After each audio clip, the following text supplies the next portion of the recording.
నమస్కారం, welcome to I dream. నేను మీ విజేత. ప్రస్తుతం మనతో పాటు ఉన్నారు ప్రముఖ ఆధ్యాత్మికవేత్త డాక్టర్ అనంతలక్ష్మి అమ్మగారు. ఇప్పుడు అమ్మతో మాట్లాడి మన సందేహాలన్నింటినీ నివృత్తి చేసుకుందాం, మరిన్ని మంచి మంచి విషయాలు అడిగి తెలుసుకుందాం. అమ్మ నమస్కారం. అమ్మ నమస్తే అమ్మ. అమ్మ, భార్యాభర్తలు దాంపత్యం తర్వాత నిజంగా ఏమైనా నియమాలు ఉంటాయా పాటించాల్సినవి? చాలామంది ఆ తర్వాత వెంటనే బెడ్షీట్లు మార్చుకోవాలి, ఇల్లంతా శుభ్రపరచుకోవాలి, రకరకాల సందేహాలు ఉంటుంటాయమ్మా. అసలు నిజంగా ఎటువంటి నియమాలు పాటించాల్సి ఉంటుందమ్మా ఆ తర్వాత? వారు గనక ధర్మబద్ధంగా పెళ్లి చేసుకున్న భార్యాభర్తలైతే అది చాలా పవిత్రమైన కార్యమే గనక దానికి ఏమి అంతగా ఇల్లంతా శుభ్రం చేసుకోవాల్సిన పనేం లేదు. ఒకటి మంచి పనే కదా, రాబోయే తరాలని తయారు చేసేటటువంటి ఒక పవిత్రమైనటువంటి కార్యం అది. అది అందుకే ముందరే చెప్పారు, ధర్మబద్ధంగా వివాహం చేసుకున్న భార్యాభర్తలైతే అని. కాకపోతే దానంత చెత్త పని ఇంకోట్లేదు, అంతే కదా. అవునమ్మా. అలాంటిది దానికోసం ప్రత్యేకంగా దుప్పట్లవి మార్చాలా అంటే పరిస్థితులను బట్టి. ఎట్లాంటి పరిస్థితులు అంటే అందరూ వచ్చి మంచాల మీద కూర్చునేవాళ్ళు అలాంటివి ఉంటే ఇంకోళ్ళు దాని మీద కూర్చోకూడదు గనక ఆ మంచం మీద దుప్పట్లు మార్చుకోవాలి. ఎవరి మంచం మీద వాళ్లే ఉండడం, ఇతరుల మంచాల మీద కూర్చోకూడదు అనే సంస్కారం ఉన్నటువంటి వాళ్ళు ఉన్న చోట ఈ దుప్పట్లు మార్చాల్సినటువంటి అవసరం లేదు. మామూలుగా 4 రోజులకో 5 రోజులకో మార్చుకుంటాం కదా, అంతవరకు సరిపోతుంది. అంతేగాని ఇల్లు కడుక్కోవడం, అవన్నీ బెడ్షీట్స్ మార్చేయడం, ఇలాంటివన్నీ చేయాల్సినటువంటి పని ఏమీ లేదు, ధర్మంగా అయినట్టయితే. తర్వాత ఈ మంచం మీదే పిల్లలు వచ్చి పడుకుంటారు, ఫ్రెండ్స్ వచ్చి ఈ మంచాల మీదే కూర్చుంటారు. ఇప్పుడు అదొక ఫ్యాషన్ అయిపోయింది కదా, పూర్వం ఉండేది కదా అది. అలాంటి ఉన్నప్పుడు మాత్రం మార్చుకోవాలి, లేకపోతే అక్కర్లేదమ్మా. తర్వాత ఆడవాళ్ళు తల స్నానం చెయ్యాలి, అలాంటివి ఏం లేవు. ముత్తైదువైనటువంటి స్త్రీ ఎప్పుడు పడితే అప్పుడు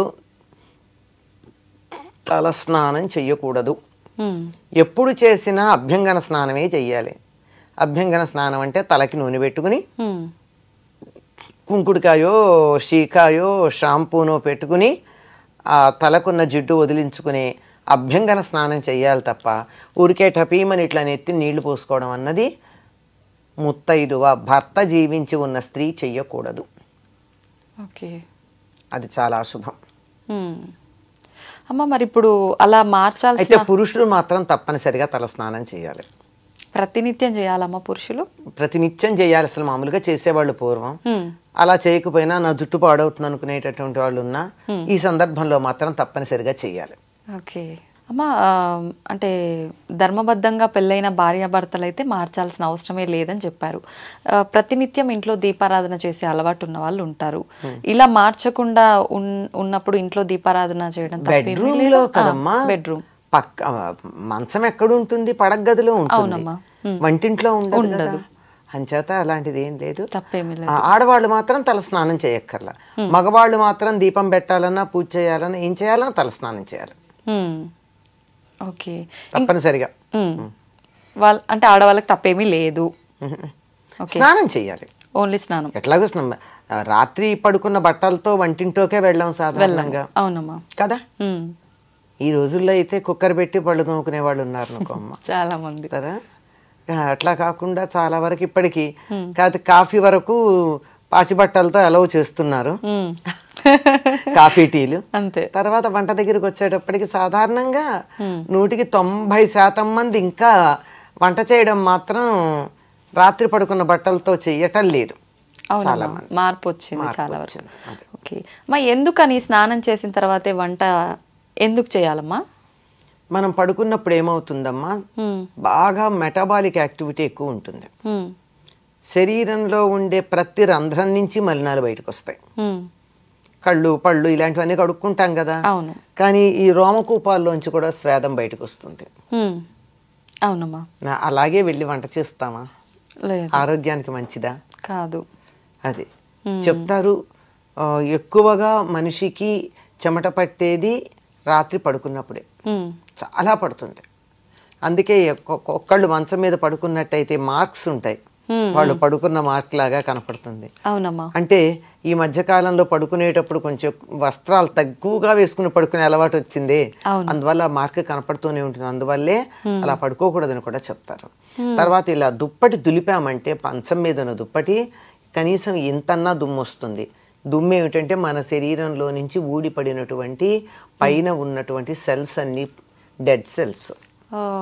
ఇలా ఉన్నటువంటి ఈ స్థితిలో అలా చేసిన దానికన్నా హాయిగా స్నానం చేస్తే అసలు ముందు మనసు హాయిగా ఉంటుంది, శరీరం హాయిగా ఉంటుంది, ఈ మాలిన్యాలన్నీ వదిలిపోయి హాయిగా ఉంటుంది. అలా హాయిగా అయిన మనసుతో వంట చేసినప్పుడు తిన్నవాళ్ళకు కూడా సుఖంగా ఉంటుంది. వంట కూడా రుచిగా ఉంటుందమ్మా. వంట చేసే వాళ్ళ మనస్సును బట్టి రుచి వస్తుందమ్మా. నిజమమ్మా.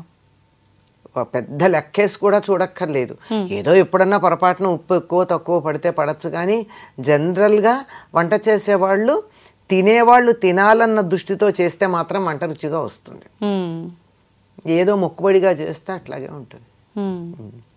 అంచేత శుచిగా ఉండడం కోసమే స్నానం చేయడం. ఓకే అమ్మ, ఇప్పుడు ఆడవాళ్ళు తల స్నానం అవసరం లేదని చెప్పారు, కానీ అనుకోకుండా మనం బయటికి వెళ్ళినప్పుడు ఎక్కడికో అంటే ఆధ్యాత్మిక పరంగా వెళ్ళాల్సిన సందర్భాలు ఉంటాయి, అట్లా అనుకోకుండా వెళ్ళాల్సి వస్తుంది, తెలియకుండా వెళ్ళిపోతుంటాం ఒక్కొక్కసారి. అట్లాంటప్పుడు తల స్నానం చేసి పెడతామమ్మా.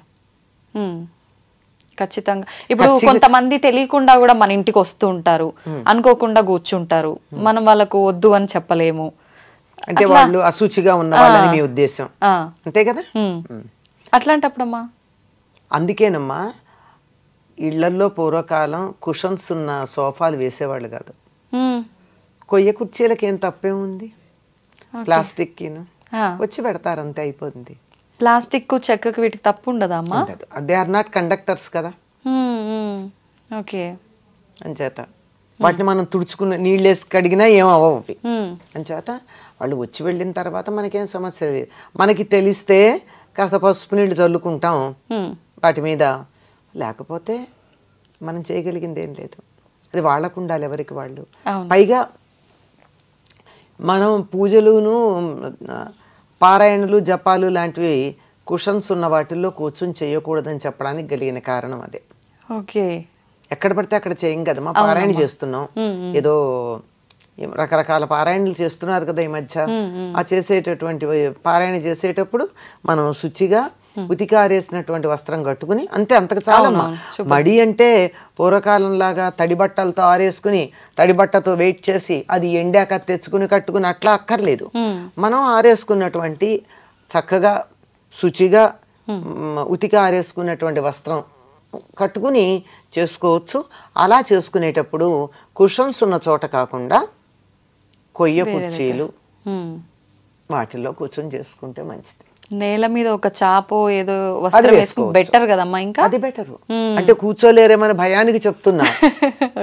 నేనైతే పీట మీద సౌకర్యం కల్పిస్తున్నారు. నేను పీట మీద కూర్చొని చేసుకుంటా పూజ గాని పారాయణలు గాని. కూర్చోగలిగితే దానంత ఉత్తమం లేదు. పైగా అలా కూర్చున్నట్టయితే బాస్పెట్టేసి కూర్చున్నట్టయితే ఆరోగ్యానికి కూడా మంచిది. సంతోషం అమ్మా. నిజంగా అసలు ఎలా అడగాలి ఈ క్వశ్చన్ అని కూడా ఆలోచించాను. నిజంగా రావాల్సిన ఇన్ఫర్మేషన్ అయితే అంత వచ్చేసిందమ్మా. ధన్యవాదాలు. నమస్తే అమ్మా.